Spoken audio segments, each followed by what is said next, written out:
question and answer so we can have a nice clean. So, welcome everyone to this year's ICEJ presentation for Interfaith Awareness Week. ICEJ is Interfaith Coalition for Earth Justice, and I am Youssef Miller. I'm a member of Poway Interfaith Team and the Islamic Society of North County. And we will be giving this presentation, Earth Justice During Crisis Times. And I'm here with my co-chair, Phil Petrie, and I'll allow him to introduce himself. All right, great. Thank you, Yusuf. So I'm Phil Petrie. I'm an artist by trade and environmental activist. Um, and just a couple quick things about ICEJ. We were founded in 2017. We are sister orgs with San Diego 350, who is also our fiscal agent. And our kind of mantra is to educate, equip, and mobilize faith communities to take action on the environmental crisis. And I think I can just carry right into it, right, Yusuf? Okay. So, um, what we're going to do with this talk, we're going to kind of break it into three sections. The crisis itself, and by the way, this is not necessarily all the different crises you could come up with. There's a lot of things that we could talk about. For instance, I'm very worried about the fact that we see more and more in the US to be a post-book society. And, people aren't reading books, and I think that's awful. But we're not going to talk about that at all. We're going to talk more about issues that have to do with the environment or with faith. So there'll be a section on the crisis, then a section on responses to the crisis, pulling from faith traditions primarily, and then lots of different kind of pieces. I will cover the end. Oh, and then at the very end, we'll have a very short section on hope, because I think hope is so important, especially in crisis times. And to me, hope is one of the things that faiths should give us, not necessarily a kind of blind or naive optimism, but a deep level hope that finally the universe is about saying yes and not saying no. So let me plunge right into it. Oh, and then we'll have Q&A at the end of that, right? So, all right. So on to the crisis. Well, I wanted to start with Trump and what Trump has been doing vis-a-vis the environment. And I want to say two quick things about Trump in general. And these may seem slightly contradictory, but I think finally they're not. And one is that I think, as all of us know, the problem is not just Donald Trump. There's this whole MAGA universe out there that put him in power. There's a lot of people that voted for him, even if they're not part of MAGA. Our country is, as we all know, deeply divided. And so there's a much bigger issue really facing us in the United States than just this particular president. Having said that, I also think he brings certain things to the table in terms of his personality that might not be true of other Republicans or other conservatives. I'm thinking of the whole thing of going after his enemies the way he does. I would never have imagined that we would be alienating Canada. And I don't think most Republican presidents would be alienating Canada. So he has his own thing going on also that's quite unique in a certain sense to him. But to pivot more directly to where he has impacted Earth justice issues and his administration, we all know that he pulled out of the Paris Accords, and I think any number of other climate change agreements, but that's the main one. And he is, in fact, a climate change denier. We can just say that straight out. He's revoked some key environmental policies, such as this endangerment finding. This was revoked back in February of this year. And the endangerment finding basically said that CO2 emissions in the atmosphere did put our future in jeopardy, and our youth in the future, or anybody that's living into the future, in jeopardy in terms of their health because of climate change and its impacts, which meant that you could deal with climate change and CO2 emissions through the Clean Air Act. Well, now that's been stripped away. So, as with so many environmental pieces of legislation, he's gutting a lot of these things. He's undermining them or gutting them out and out. Pivoting back to fossil fuels, including coal, which is the dirtiest of all of them. Undermining clean energy initiatives. He seems to have a special beef about wind, and wind farms wherever they're gonna be off New England coast or this and that. But again, he's he's doing a lot that favors the fossil fuel industry. And I think, again, from that perspective, undermining clean energy is kind of a win for them. He's transforming the EPA, quite honestly, him and Lee Zeldin, into a pro-business agency and rolling back health and safety regulations that really is what the EPA is about and should be about, protecting our environment and protecting us from negative impacts in terms of the environment. And then I think it's worth mentioning his tone because this again is a place where a faith perspective I think is very useful. That he's very angry, he's often rude, and frankly, he is racist.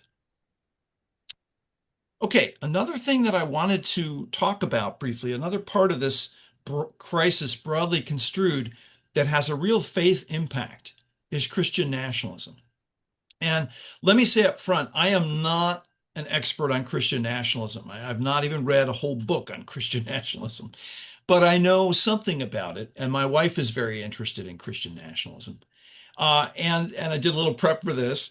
But basically, it's for one thing, it's international. So there's Christian nationalist movements that are in Hungary, that are in Croatia, that are in South Korea, that are in South Africa, as well as the U.S. and Russia, of course. And essentially, we probably know really what this is, but it's essentially a form of fairly conservative right-wing nationalism fused with a particular vision of Christianity, and that those two should go kind of hand in hand. So in the United States, for instance, Christian nationalism says that we were founded as a Christian nation by Christian leaders on Christian principles. I think that's all very debatable. But in any event, that's their premise. And of course, one of the things that happens there is that other religions have secondary status or could even further be seen as a direct threat to the United States. Much of Christian nationalism aligns with white supremacism. So there's that connection also, that alignment.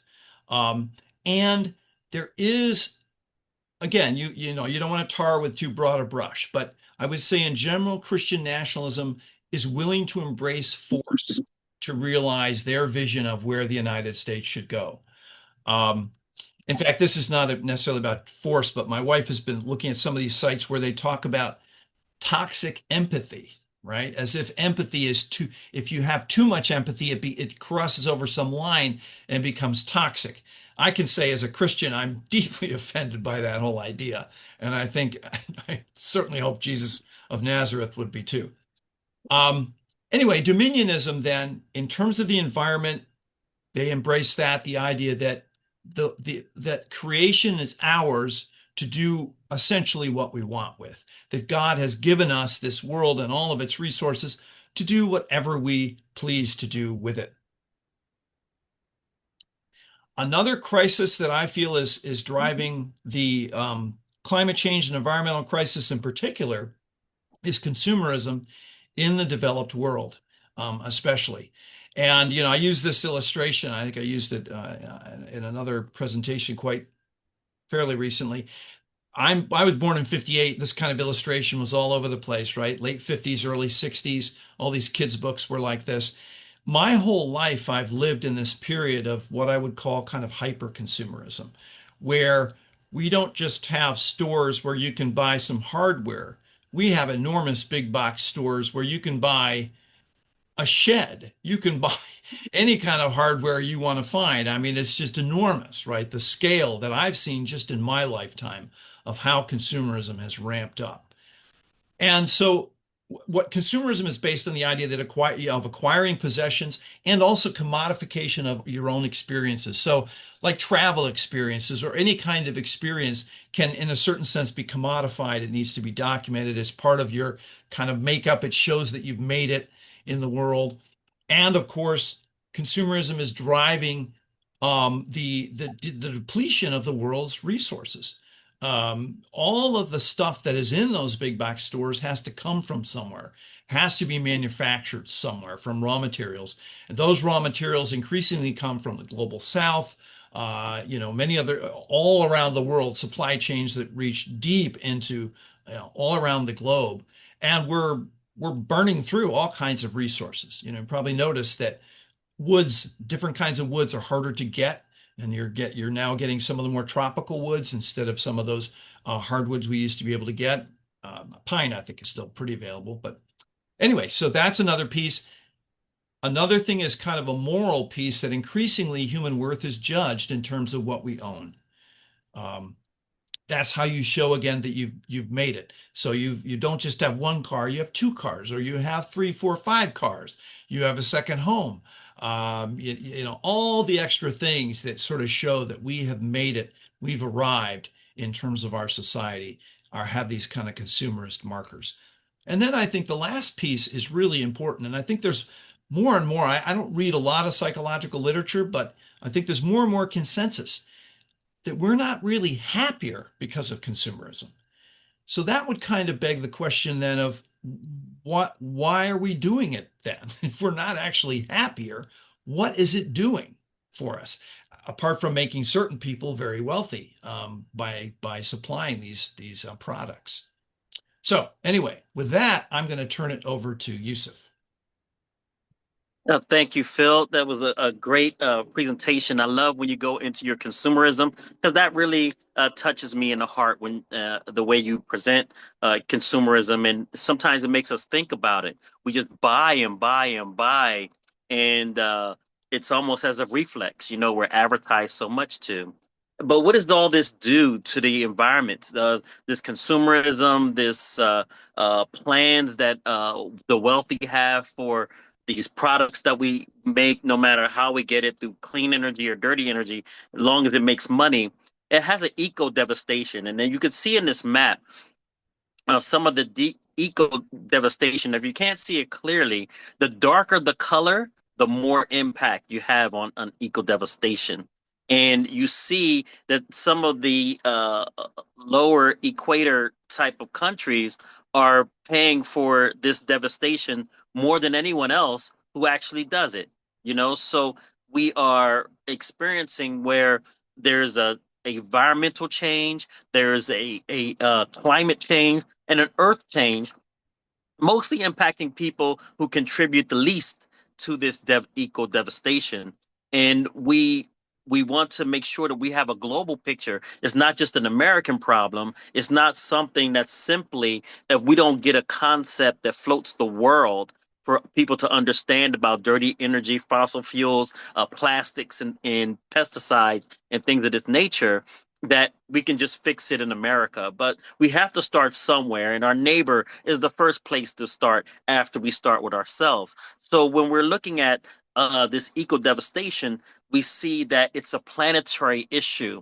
And we've been seeing these kind of things on the news. If you're watching the news, and I'm sure you've come across floods that are like, hey, this is a once in a century flood, or a heat index. It's a once in a century heat index, and tornadoes and all kinds of things like this that are going on.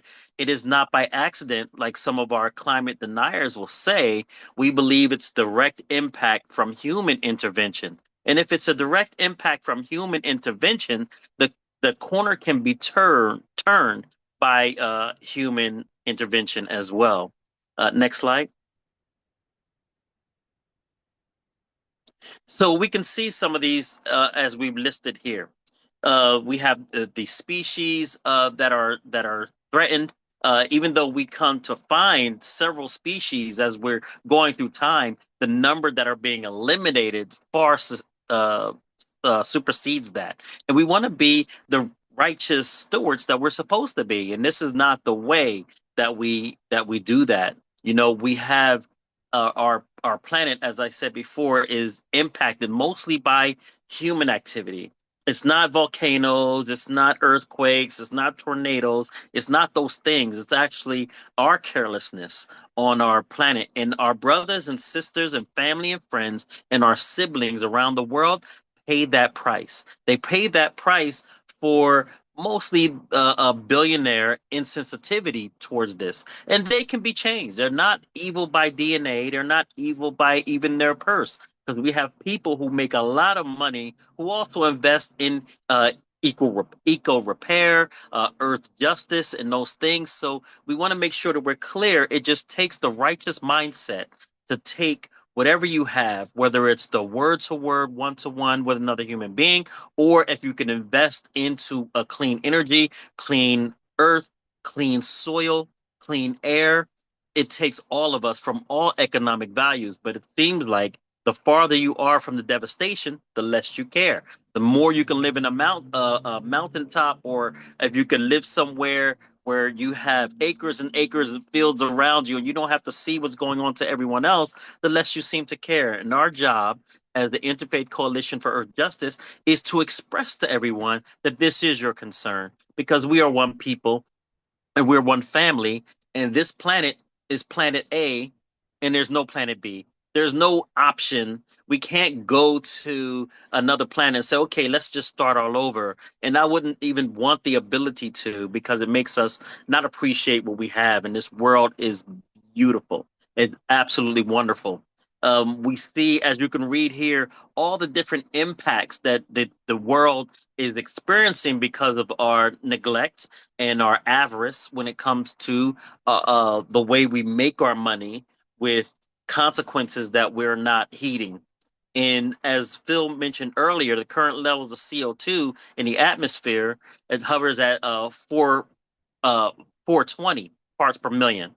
And per the industry average, that at roughly 280 parts per million, that we uh, we we are in trouble, because before the industry we had far less, and when the industrial revolution happened, we doubled pretty much.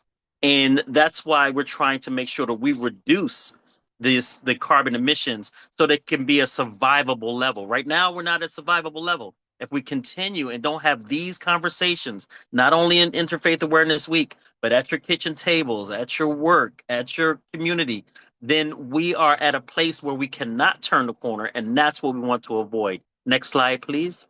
So when we want to avoid that turn, what are we looking to avoid? As you can see in this clever chart here, that if we don't pay attention, we are in trouble, into a place where we do not have a livable planet.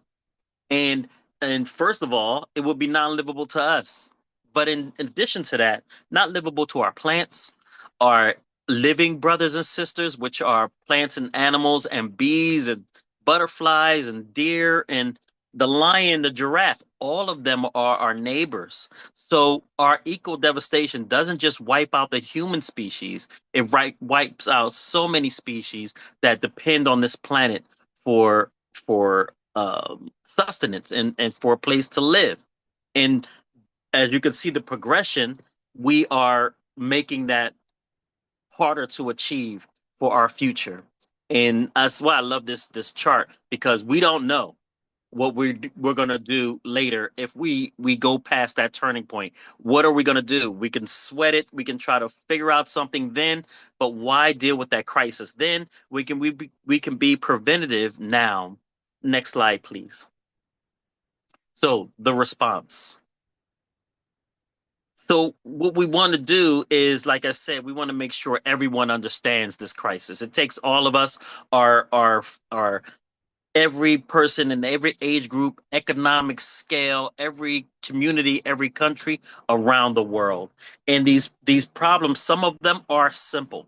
It's the kind of start that we can all start is inside the person in the mirror.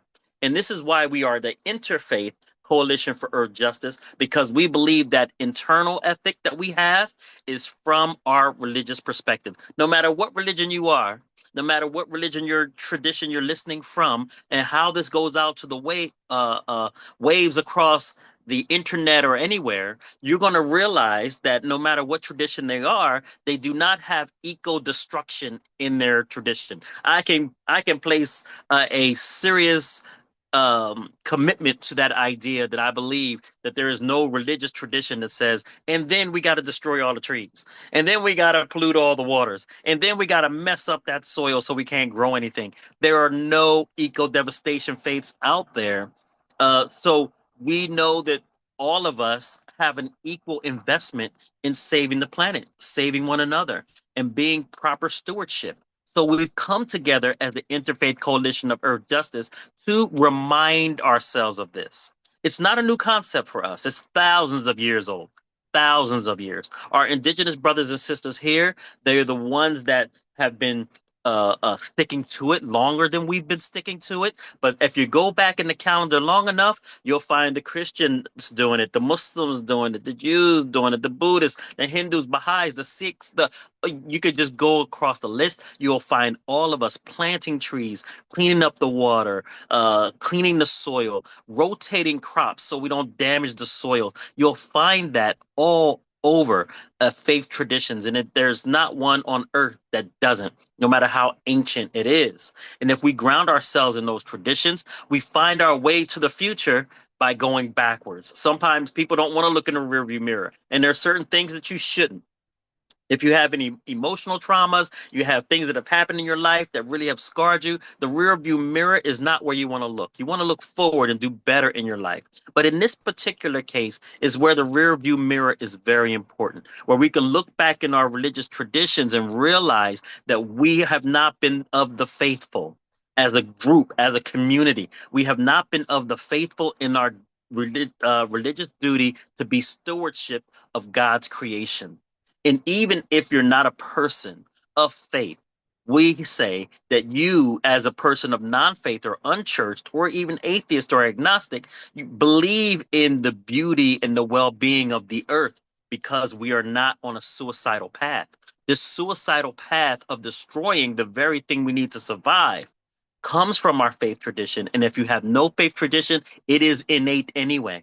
You can understand it just by your experiences. So this earth justice, this environmental justice is something that all of us can relate to. So our churched and unchurched, our faith and unfaith, we all have the same planet and we all suffer from the same eco devastation.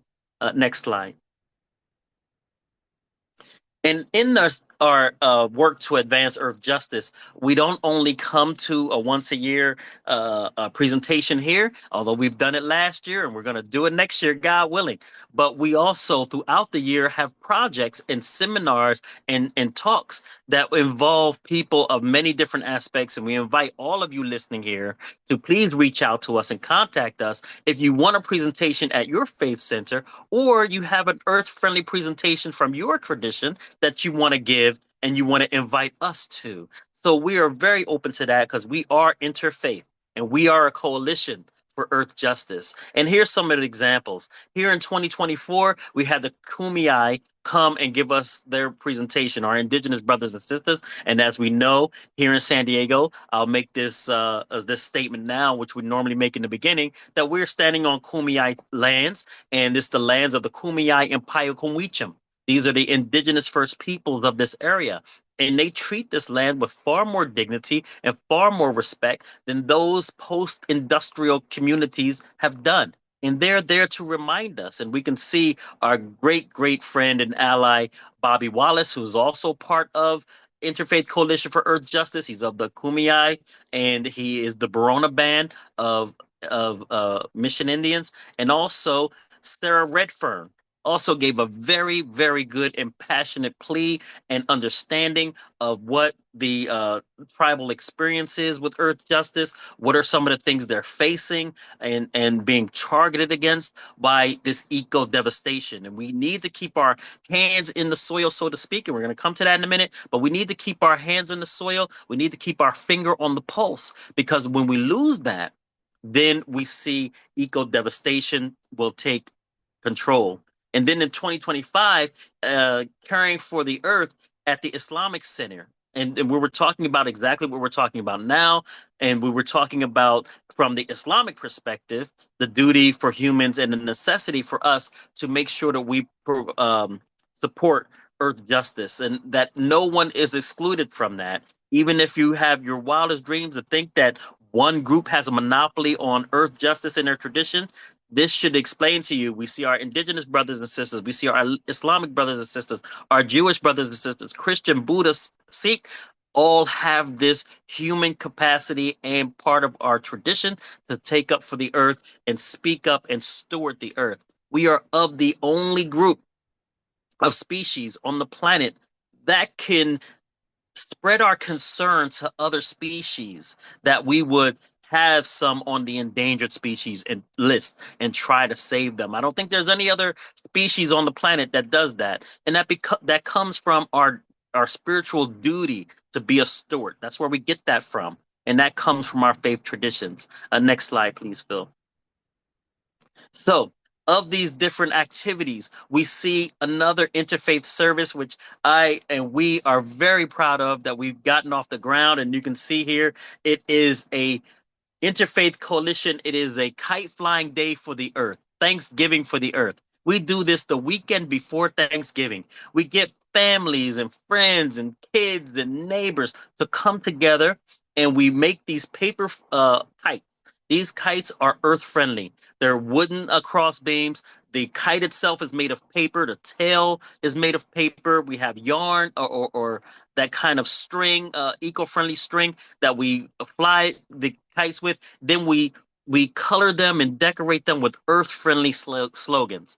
And the kids get in there and they start painting and coloring and having a really good time. And we start discussing different aspects from different faith traditions.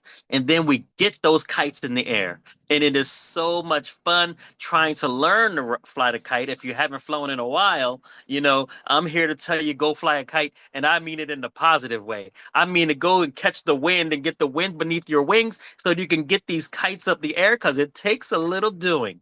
And once you get the hang of it, you'll be having a blast along with the other kids, and you will be your 7-year-old self again, right out there with everyone else. So we get these in the air and we have fun. And we also have the San Diego Kite Club come out and show us how it's done. So you don't have to worry about starting over from scratch and embarrassing yourself. It's no embarrassment. It's all fun. They get huge kites up in the air, and we have a project hopefully this year that we can get off the ground, is to make our own huge earth-friendly kite. Some of the larger ones are made of plastics and things like that, but they are at least inspiring for us to get our earth-friendly ones up in the air. We want to create one and probably use some youth, and that's another plug for us to bring in more youth so we can work on these projects and get a huge earth-friendly kite with an earth-friendly slogan in the air. And we have these musics. We have our brothers from and sisters from Kotafila come out from our Jewish tradition, and they're a band and they sing earth-friendly songs. And we have other people doing presentations from other different experiences. Bobby Wallace was here giving his presentation. SG350 in their youth group came out, did this presentation, and we do it annually. It's an annual tradition now where we go out, the earth Thanksgiving for the earth kite flying event. And I hope to see you all there next year. We will have a flyer out telling you when and where it's going to be. We want to rotate it, but keep it in a place where there's good wind so we can get those kites up there. But it's the weekend before Thanksgiving. That way we don't interrupt anyone's Thanksgiving. If you're local, you're staying local for Thanksgiving, we don't interrupt anyone's Thanksgiving plans. And as you can see there was several people there, and we did have a ball. Next slide.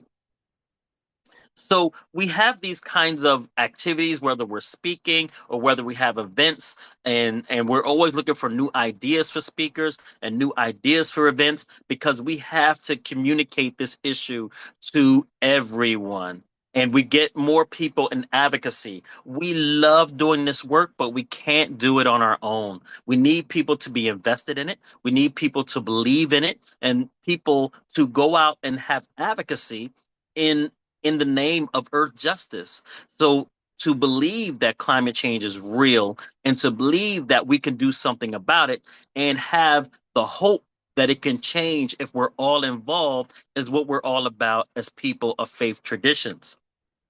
We want to make sure that that people of faith are help leading the charge, because right now our secular brothers and sisters, who are also our brothers and sisters, are out in front.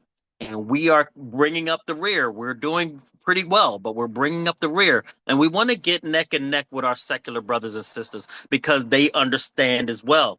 And we have a ancient tradition that tells us to do this, and we want to share it with everyone. So we we know that there are, as Phil spoke about before, federal programs trying to take back what the gains that we have made, pulling out the Paris Peace Accords and pulling out of eco-friendly things that we've been trying to promote. Our job now is to save as many of it as we can and try to put a bulwark on losing from these bills that are going out, making more oil drills and giving more pollution and those kind of things on the federal level. We have to, on the local level, fight against that and support bills that are eco-friendly. Next slide, Bill. So how do we do this? How do we get the people involved and encouraged besides tabling at your faith centers, besides having these community events? We have a tabling event at Earth Fairs. We go out and we sit there, and that's one of our, in the purple, I believe that is, we have one of our colleagues there giving a presentation to a person who's asking, what are you guys doing? How I've never seen a Catholic standing next to a Muslim, standing next to a Jew, standing next to a Protestant, or on anything. What are you guys doing? And say, we are all here for earth justice. And we have our Buddhist tradition. They come out in their robes and they stand next to us, and we're all talking about the same thing, and we're walking the same walk. And it draws people into these earth fairs. People are going to learn how to compost. People are going to learn about wind energy, electrification. People are learning about all those things, which are all fascinating, with electric vehicles and all this fascinating work. And then they come across us from the faith perspective, standing arm in arm, talking about how to save the earth and that we should all be saving the earth. It makes such an impression on people that we have, sometimes all of us, sometimes there's like three or four of us sitting at the table, and when it's slow, one of us will talk to a couple people, but then when people start to see it, all of us are up out of our seats and we're talking to groups and people left and right, and talking about all the things that we can do, asking for ideas. And I'll say that again, ideas on how to engage the youth, something that is fun and inspiring. And people come up with great ideas. And we want to share those ideas with you all and bring it to your faith centers, to bring it to your youth group, your women's group, your men's group, your work, your all these things, and get people involved. So this is how we raise that awareness. This is how we reach the community. This is how we reach the public, by getting them involved, by sitting and chatting. We have to talk. We have to talk up the good talk, because they hear it in other places about this eco devastation. Some people feel it. Some people have it in their light bills. They even see it, this eco devastation, where we have this dirty energy from SDG&E. They see it coming in many different ways. And the only way we can combat that is this recruiting method here, where we're talking to people, where hundreds of people will come by. So we have the Earth Fair. I remember back when we had the science fair, we used to walk around and do a lot of good work there. Next slide, please. We had a lot of different activities that we did with those. So as I said before, this is the goal and the mission of Interfaith Coalition of Earth Justice, that we are stewards of the planet. And we can do it we don't have to do it in the old, dull, boring way that we used to. Like I said, we've seen the kite day. We're thinking about having a bike riding day with the Christmas lights. I don't know whatever else to call them, but the Christmas lights that are and wrap around the bikes, and do an evening bike group ride so people can see it and have lighted slogans. We're trying to do all of those things to bring the faith centers together in a fun way, so that we are doing it and bringing our youth and our kids, and they're having fun. You do not need a babysitter for our kinds of events. You can just come and enjoy. One time we were at Balboa Park, and in Balboa Park, we were we were at this huge tree, and we were sitting outside the tree, and everybody sat on the ground, and we had music, and we had all kinds of things, and you could bring your kids. You don't need a babysitter to attend the events because the events are eco-friendly, and you are eco. So it means it's you friendly, it's human friendly, it's environmental friendly. Bring your pets, bring your children, and enjoy these programs. And we talk about the policies that impact you and impact us that we need to be aware of. And the most important thing, one of the most important things about coming together from our faith tradition is bringing our youth, because we need to grow our replacements. Everyone here can feel that invitation. That our growing our replacements is a primary duty that we have to maintain for longevity, because this might be an issue well past our own time here on Earth, and we need others to take up the mantle and to grow.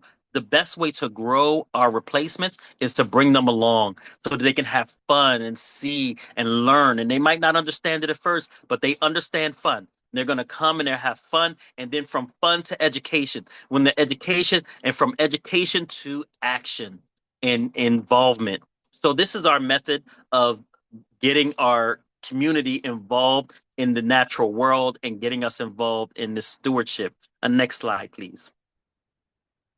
Hands in the Soil program is another great example. And I alluded to it earlier. And as you can see, these people, they actually have their hands in the soil. The soil is beautiful. The soil is nurturing. Soil is developing. Soil is love. What is the difference between soil and dirt? Dirt is devoid of all of its natural value, of its living beings, the majority of it, and it is not as nurturing as soil. Soil is well cultivated and nutrient rich, and we get our hands in the soil to provide nutrients for our plant siblings. These plant siblings we cannot do without. Not only can we not do without our plant siblings, but also our siblings, the bees and the butterflies and the life that surrounds our plants. We have to be involved in cultivating them. You can see those sunflowers in the back right corner over the guy's shoulder in the blue shirt. If you can see those, it's just smiling brightness. It's smiling love. And we don't have to do anything for this love. It's given to us as a gift from the Creator. But all what we can do as responsible people and to be thankful to the gift from the Creator is to give back. And to give back is to put our hands in the soil and make sure that we help with cleanups, with gardening, with urban greening. And it generally is not something that takes a whole lot of time. Some people become a green thumb and they just love to do it, and they do it all over the place. Matter of fact, we're led by green thumbers. But for the rest of us who want to have an impact, it's also a good way to raise our children to have their hands in the soil. Maybe at your home, if you have a home that's situated in this way, that you can plant a garden, grow some tomatoes, grow some vegetables or fruit or whatever. This is the contribution, and every micro contribution has an echo, and it echoes throughout our whole planet. And every goodness that echoes makes sure that it ripple effect throughout the world. And that's what we're looking for. And if you can think of 7 billion pictures of this same thing going on, we would turn the corner pretty rapidly. But that's our goal, is to make sure that people know that there are ways that you can do it that is fun. I think I see the guy with the shades on is smiling. So he's having a great time, I'm sure. And maybe the lady with the hat made him smile and said something funny to him, because we have a good time when we come out doing these things. And they we meet for 2 hours on a third Saturday of the month. So it's a regular program. And if you want to know more of it, we're going to give you our contacts at the end so that you can reach out to us, something to share on your faith traditional day, and get them involved in talking about this, and maybe make a plan. Hey, everybody, let's go. Let's take our church there. Excuse me. Learn from this and start one at our church, at our synagogue, at our mosque, at our home. This is our inspiration. We don't want to monopolize it. We want to share, and we want these good deeds to echo into other people's environments. Next slide, please. So, as a response to Trump and injustice, and just the whole attack from the administration, as Phil said, before and after Trump. It is just right now. It's just targeted on this idea that it's embodied in the Trump administration. But we seek justice. We seek justice in the environment and equality in the environment. And when we work towards the fairness of the environment, then we will see a moral soundness. Now, what do we mean by this? And we're talking about this. And I'm gonna into it a little bit more. The earth justice is also racial justice, economic justice, and human justice. And equity is a part of this justice. And we have been going away from justice and away from equity when we look at what's going on in our museums, what's going on in the services to communities. We've seen that in this constant administration and the attack on human beings. But what are we talking about in a tangible level? When I first got into earth justice, the first thing and usually the last thing I heard about was penguins and polar bears, how the ice caps are melting and we're in trouble. We have to save the polar bears. And there is no problem with that approach. Actually, polar bears are God's creation. They're wonderful and they are unique. They are amazing. And so are penguins. If you ever never seen a penguin swim and what they do in the ocean and their whole life cycle, it is just absolutely amazing. But it didn't touch me as a poor kid growing up in the projects around certain environmental uh, impacts that had nothing to do with the polar ice caps. It didn't mean anything to me. But our goal is to reach everyone, right? So then we had to change our language to the equity. What is equity? Making sure that each person gets what they need. What does a person in a low income area need? They need uh, access to clean energy because they're not necessarily near a beach. They're not necessarily near a park that has a lake or something like that. So their heat in their communities reflected by the concrete is different. Their experience with eco devastation is different, where their hot zones are baking them right in their communities. And what do they have to do? They go back inside and turn on, let's say, SDG&E and use that to cool down their homes. And they're using dirty energy, which is in the cycle, making their communities hot even more. What about when the grandma comes outside? She can't breathe because the air quality is so terrible because of the parts per million, the CO2, and the cars and trucks that go by in low income areas. What about the little kid that comes outside and can't breathe because he has asthma or she has asthma and the particulate matter is in their community?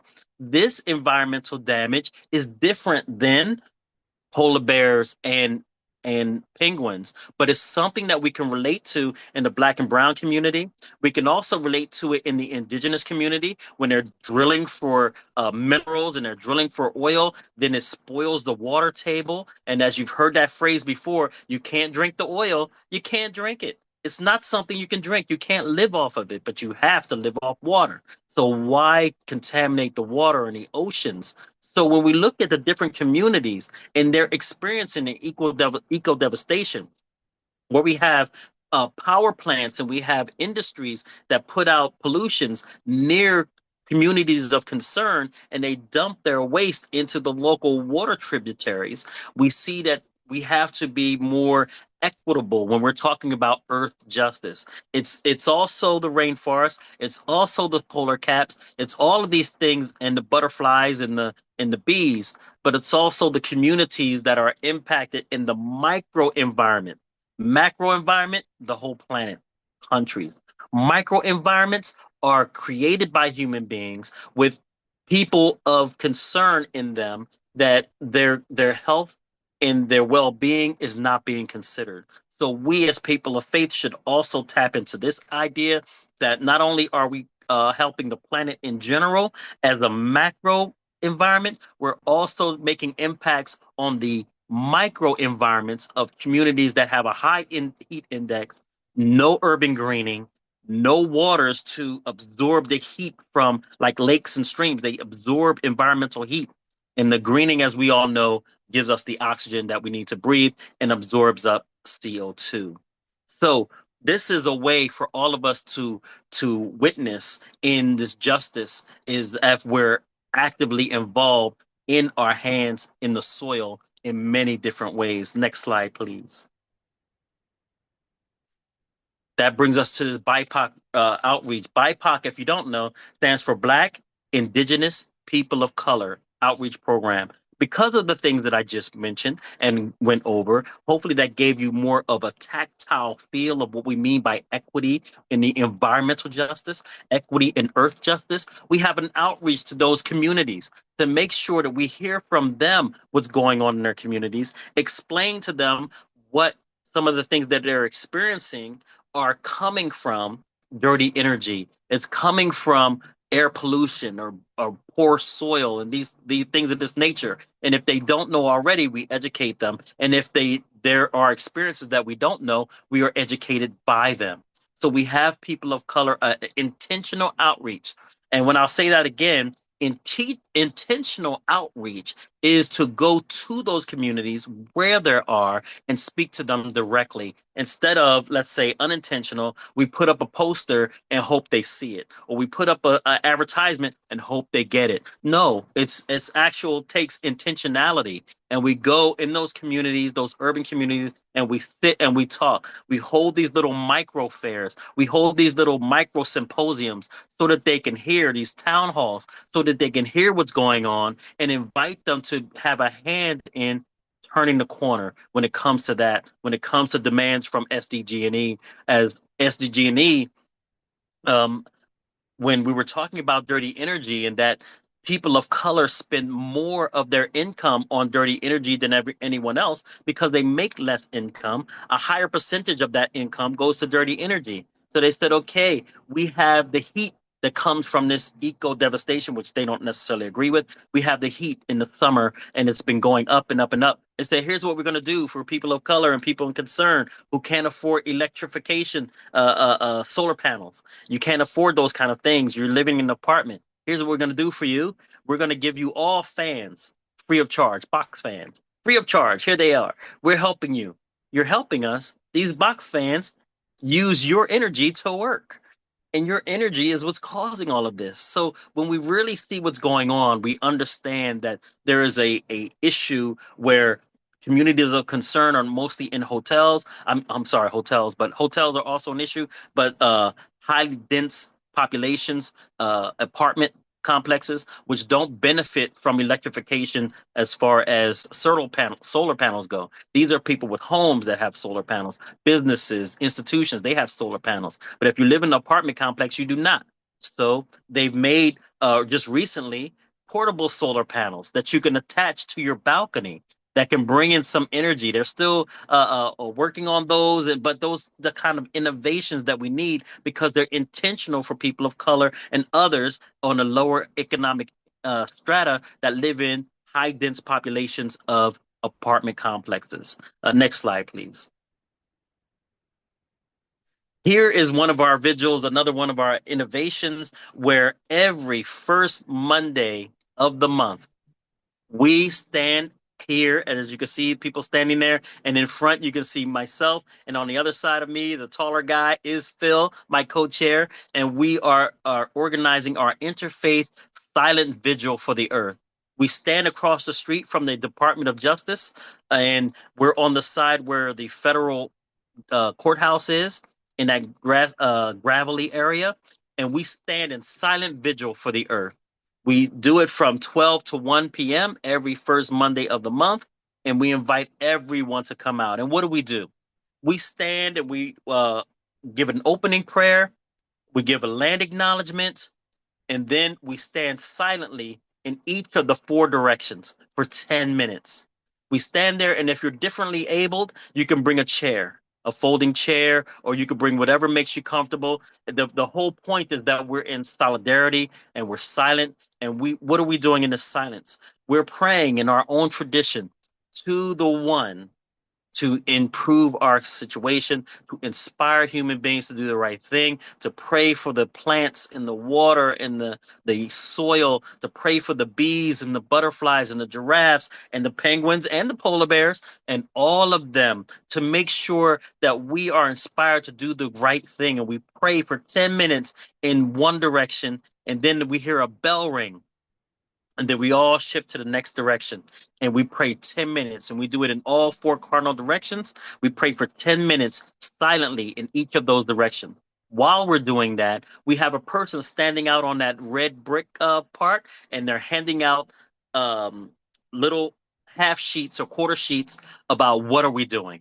What is this all about? And they walk by and they get some information. People are going to lunch, going back and forth. People are going to court. People are doing all kinds of things in the downtown area, and they learn about us. That person engages the community. I was a little bit louder than I should have been, too close to the community, and I was talking and having my conversations. I got to move a little bit forward, away from them, so they can concentrate and be in quiet solidarity.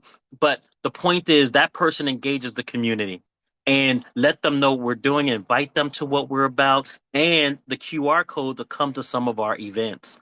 You are all welcome to show up with us the first Monday of the month at 12 p.m. at that very spot as we all stand together. We're not shouting, we're not barking, we're not down with Trump, we're not down with anything. We're just up with earth justice.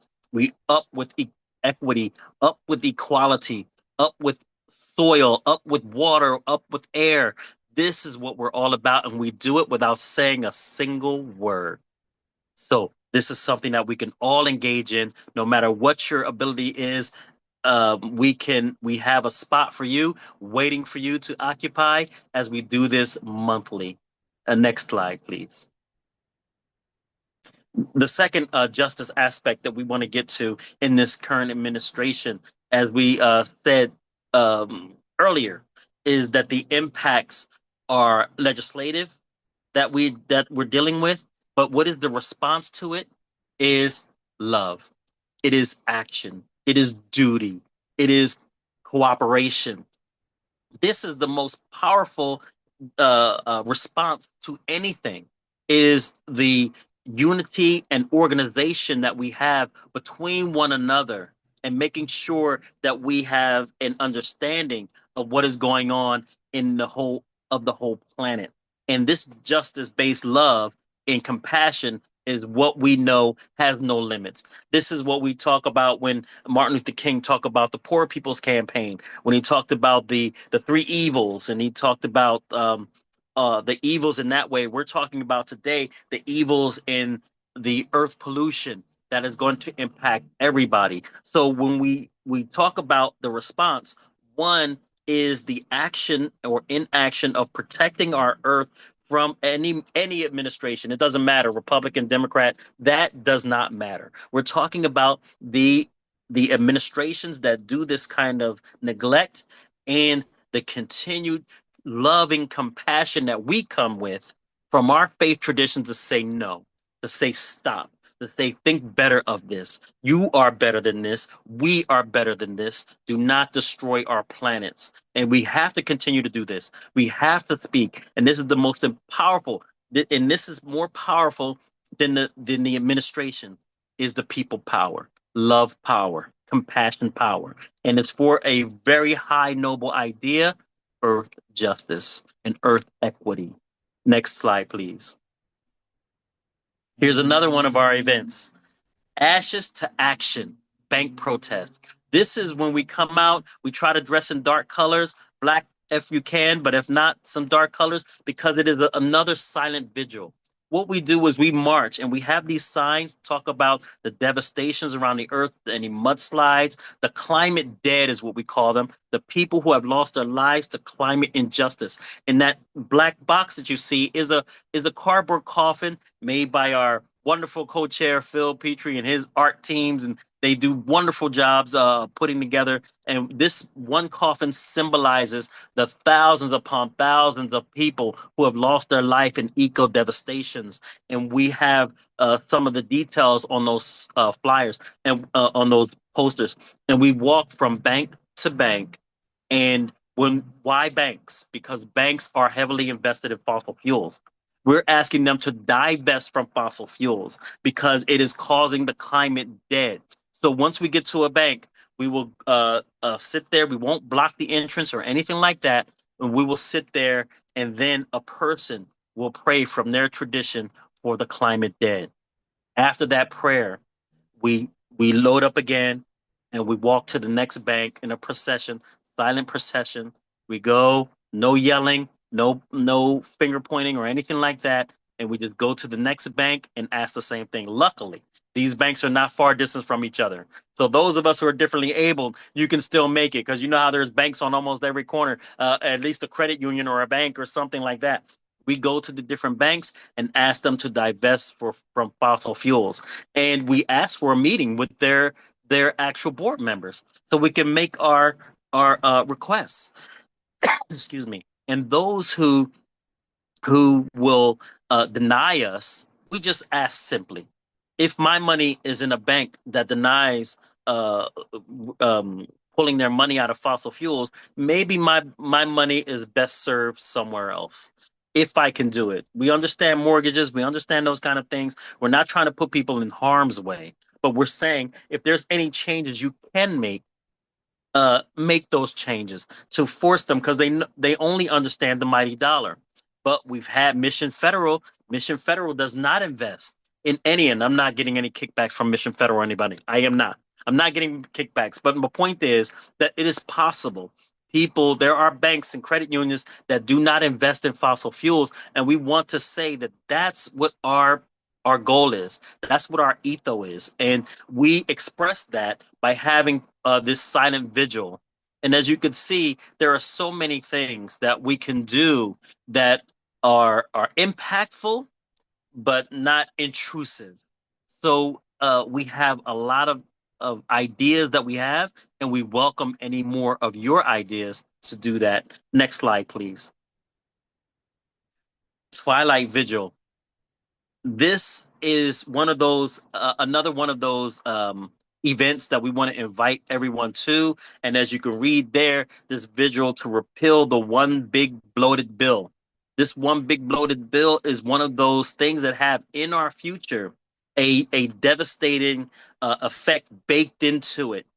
And it's one of those things that we can do when we do our phone bankings, when we do writing letters to our elected officials, all these things to our mayors, to our governors, excuse me, to repeal HR 1 to make sure that we have this. And it's coming up. This event is coming up Wednesday, August 26th from 6 to 7 p.m., 385 West Broadway in the plaza, and you just saw us there in our silent vigil. You just saw us over that way. So it's right in that area there, and this is our covenant for our future.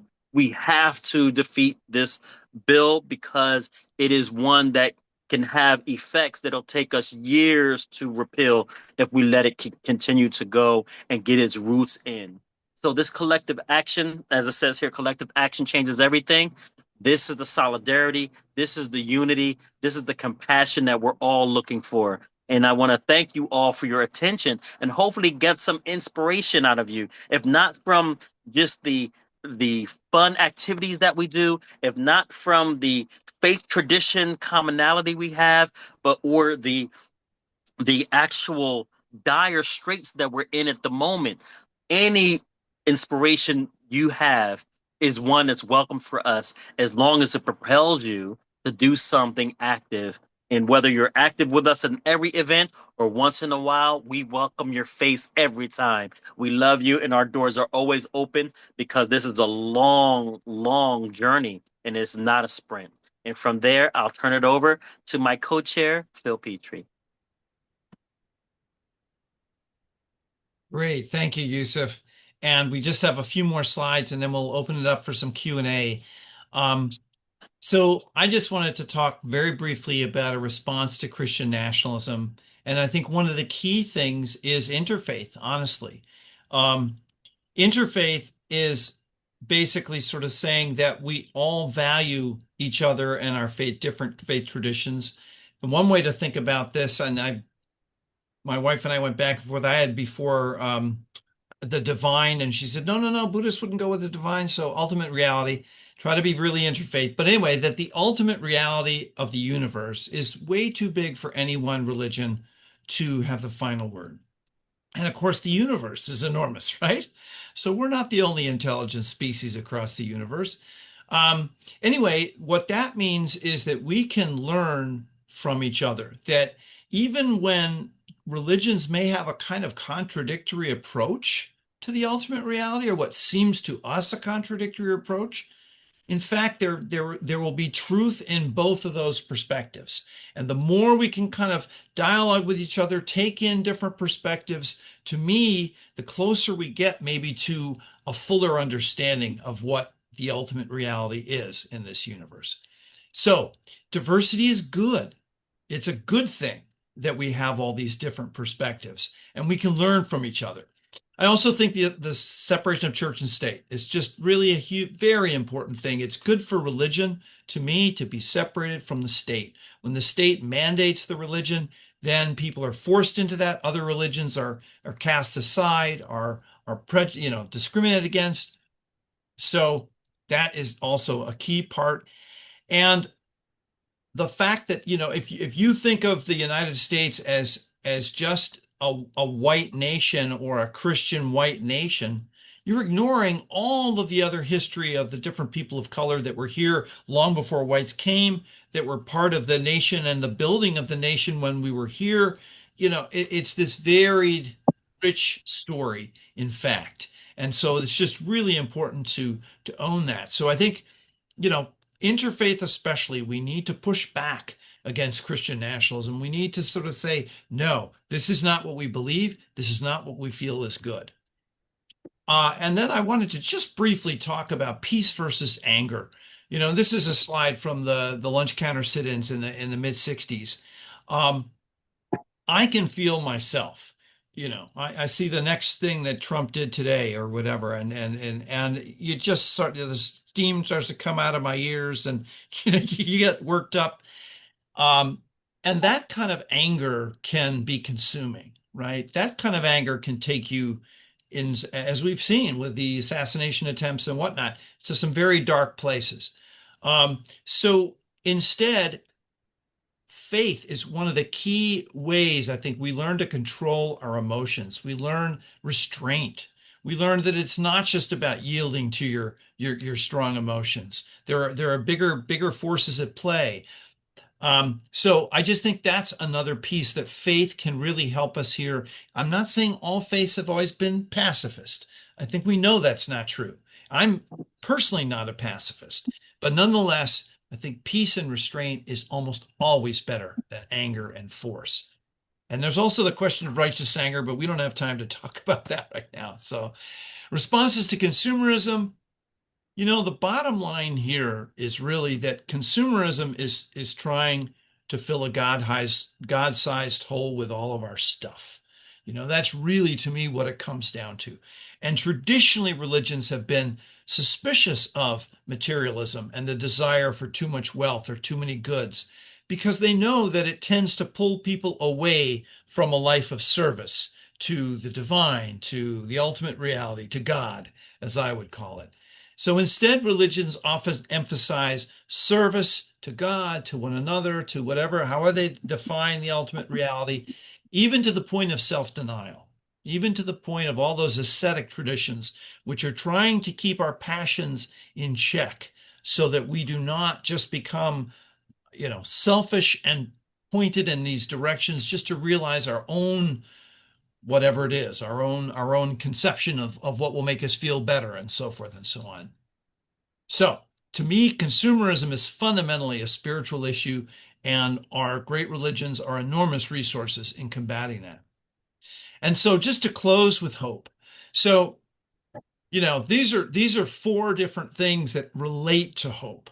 Um, Raja is from Islam and essentially means, as I understand it, hope in Allah to take care of you, to bring you along and to nurture you in what is really true and good, to point you on the right path. Resurrection, of course, is a Christian concept, and Jesus rising after 4 days in the 3 days in the tomb. And Christians like to talk of ourselves as a resurrection people. Nirvana is in Buddhism, getting off the wheel of desire. That's very much related to the self and its desires for this, and this, and the other thing. And that you need to get off of that. You need to get off of that wheel and into this really this kind of place without distinction, there's nothing contingent in the realm of nirvana. And there's different concepts of nirvana. And then tikkun olam from the Jewish tradition, to rebuild the world, right? A sense of the world already has many things that need our help, that need our work. We need to be addressing that. So to me, the faiths, all the great faiths of the world, finally are more about the yes than the no. They end on the idea of the good, and they always need to turn toward the good, and that it's grounded in that, grounded in the good, grounded in all of these, say, four concepts, that you can then do the work that the divine would have us do to make this world a better place. So, and that's our slogan there. This is one we're putting on t-shirts that we're about to have made, actually. Save Earth, do justice, love all. And there we are downtown at a protest a number of years ago. And let's see, next slide is just our contact information. So you can go there and sign up on our website for our newsletter. The newsletter comes out about 2 times, 3 times, maybe most a month or so. And that's the way you can find out about our events. As Yusuf said, we want everybody to come to our events. We really, we have a core of folks that come to a ton of things, and that's terrific. And we're deeply grateful for them, but we're always hoping to get more folks as well on board to do. And as Yusuf said as well, to direct us, to say, hey, what about this idea? Have you tried this? And our working group, which is essentially our board, is that we have board, planning committee all rolled into one. It's open to anybody who wants to join us. So we meet on the second Wednesday of every month. So I think that's enough said about that. Yusuf, do you want to say other closings? And then we'll turn it over to Q&A, and I'll stop the recording in a second. Awesome. Well, we want to thank you guys for your attention.